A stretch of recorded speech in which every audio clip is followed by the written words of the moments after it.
बिस्मिल्लाहिर्रहमानिर्रहीम। अस्सलाम वालेकुम। Welcome to my channel Shafqat Ali official. उम्मीद करता हूँ कि आप सब लोग ईमान के आला दर्जे पे होंगे। सूरत बकरा की आयत नंबर 36 का तर्जुमा। आखिरकार शैतान ने इन दोनों को उस दरख्त की तरगीब देकर हमारे हुक्म की पैरवी से हटा दिया और उन्हें उस हालत से निकलवा कर छोड़ा जिसमें वो थे।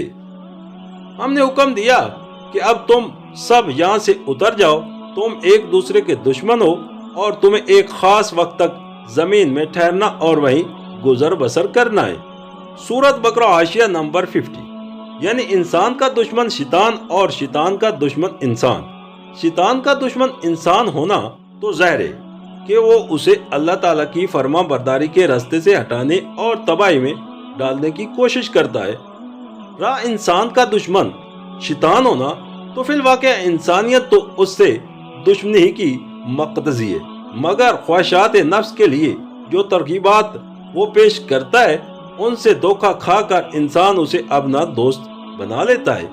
उस तरह की दोस्ती के मानी ये नहीं है कि हकीकतन दुश्मनी दोस्ती में तब्दील हो गई, बल्कि उसके मानी ये है कि एक दुश्मन दूसरे दुश्मन से शिकस्त खा गया और उसके जाल में फंस गया।